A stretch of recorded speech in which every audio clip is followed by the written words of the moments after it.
Welcome, everyone, to ABC Psychology. I'm your host, and I couldn't be more excited to kick off our very first episode with you. This channel is all about diving into the fascinating worlds of psychology, neuroscience, and mental health, all through the lens of scientific research. Whether it's unpacking the mysteries of the mind or exploring how science helps us navigate the complexities of life, we're here to dig deep. Let's dive right in. Yeah, I mean, we're talking about the brain here, this mysterious tangled ball of neurons and like electrical storms that pretty much runs everything we do. And yet, when it comes to mental health, we're kind of fumbling around in the dark. But hey, that's changing slowly. So there's this fascinating study. It's out of Weill Cornell Medicine. The researchers there discovered something that honestly kind of blew my mind. They found that people with depression have this expanded brain network. Like, it's literally twice the size it should be. It's called the frontostriatal salience network. And no, I didn't make that up, I promise. But seriously, think about that for a second. Twice the size. It's like finding out, your neighborhood park just expanded overnight and no one told you why. So what does this actually mean? Is it good? Is it bad? Well, it's not like a bonus round for brain power or anything. The researchers think it might actually be causing, or at least contributing to, depression. Yeah, let that sink in. Now, I know what you're thinking, like, wait, does this mean people with depression have bigger brains? Not quite. It's more about how the network works, or maybe how it overworks. It's like this hyperactive traffic hub in the brain, and it keeps getting in the way of other regions that need to function. So instead of, cruising through life, your brain is like stuck in gridlock. And this isn't just like speculation, okay? They use something called precision functional mapping to really dig into this. It's this super detailed way of looking at individual brains, and not just like a one-size-fits-all MRI. They studied 57 people, and then they backed it up with data from like way larger data sets. And guess what? It checks out. It's real. The frontostriatal salience network in depressed individuals is just taking over. Here's the kicker, though. They even found this expanded network in kids. Yeah, before they were even diagnosed with depression. It's like this shadow hanging over them, waiting to strike. Kind of terrifying, right? Oh, I loved this. They commented, so overthinking is like a brain workout? Yeah, no, not exactly. Overthinking isn't gonna win you a gold medal in mental gymnastics. But it does make you wonder, right? Like, what is your brain even doing during those endless loops of negative thoughts? So let's talk about this more. What does it mean for treatments, for how we think about mental health? Is it possible that depression isn't just an emotional thing, but like a structural rewiring of the brain itself? Hang tight. We're going to get into that after I grab some coffee. Be right back.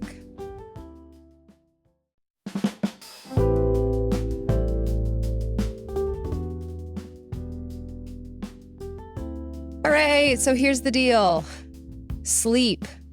Yeah, you knew I was coming. Everyone talks about it, right? Get your 8 hours, catch up on the weekend, blah, blah, blah. But what if I told you? What if I told you that this whole catch-up sleep idea might just be a scam, a big fat corporate lie? Okay, maybe not a scam, but seriously, the science, it's not looking good for those Saturday morning lions. So there's this study published by the NIH, no less, that pretty much torpedoes the whole idea. They took 3 groups of people and basically tortured them. Okay, not really, but they did mess with their sleep. One group got normal sleep, another was sleep deprived, and the third, they got deprived during the week and then had their precious catch-up sleep on the weekend. Sounds fair, right? Frog. Here's what they found. The sleep-deprived folks gained about 3 pounds and had a 13% drop in insulin sensitivity. Yikes. But get this, the catch-up group, they also gained weight, same 3 pounds, and their insulin sensitivity, it dropped by 27%. 27%. Yeah, that's worse than the group that didn't even try to catch up. Now, I know what you're thinking. How is that even possible? Well, turns out our bodies aren't banks. You can't just deposit a couple of extra hours on Sunday to cover a whole week of sleep debt. One Reddit user said it perfectly. It's like trying to refill a gas tank after you've been running on fumes all week. Sure, you fill it up, but the damage? Already done. And let's not forget the psychological toll. There's another study, this one from SciPost, that says people who sleep in on weekends are less likely to show depressive symptoms. Great, right? Except they also found that this behavior creates these wild fluctuations in your circadian rhythm. Basically, your body doesn't know what the hell is going on anymore. It's like switching time zones every weekend. So are you really fixing anything or just making it worse? Some experts, and by some, I mean like a growing number, are saying we've designed a society that's fundamentally hostile to sleep. Think about it. 40-hour work weeks, long commutes, late-night Netflix binges, none of it is sleep-friendly. One Reddit comment nailed it. It's almost like the corporate grind is bad for your mental health. Yeah, no kidding. So what's the solution? Do we just resign ourselves to feeling like zombies forever? Or do we start asking the hard questions, like, why do we even have to catch up in the first place? Maybe, just maybe, the problem isn't us. Maybe it's everything else. And trust me, we're gonna dig into that. Right after oh, hang on, I need to warm this coffee up again. Be right back.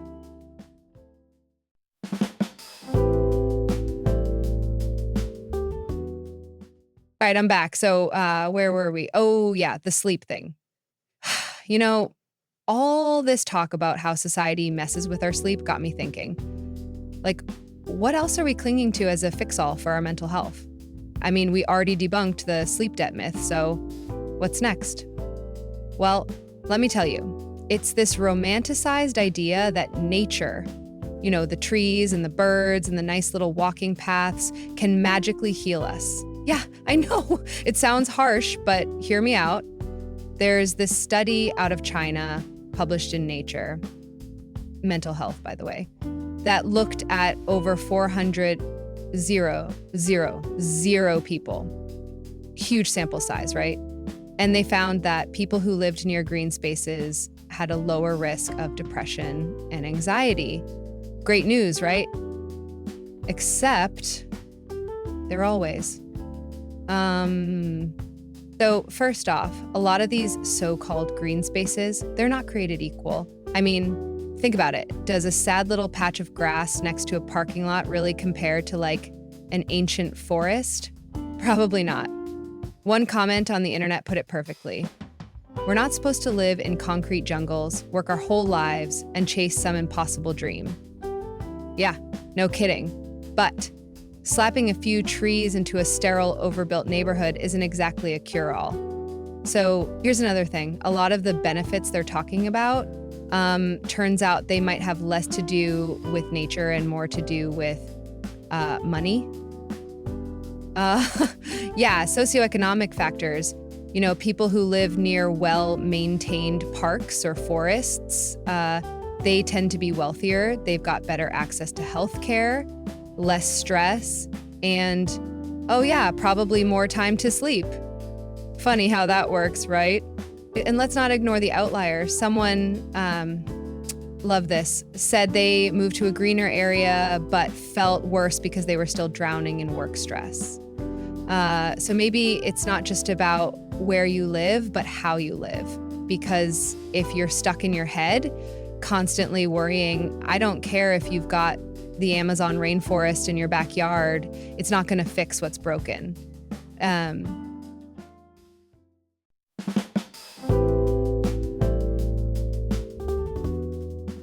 All right, so here we are. We've covered a lot today, huh? From the overactive brain networks of depression to the myth of sleep debt and the green space delusion.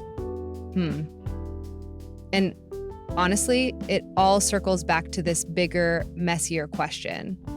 Are we actually addressing the root causes of mental health struggles, or are we just slapping on fixes that barely hold it all together? Let's think about that first topic for a second.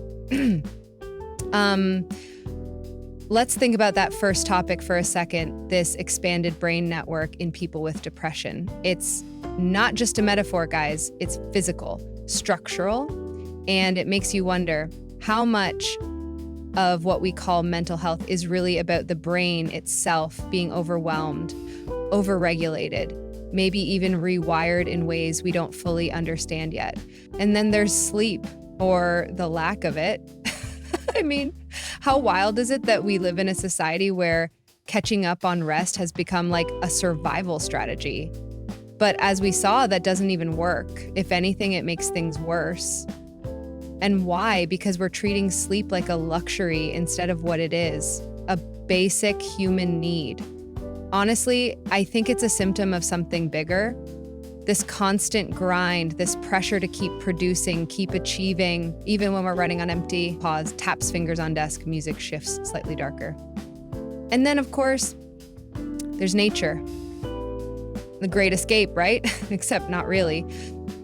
Because, like we said, green spaces can help, sure, but they're not a cure-all.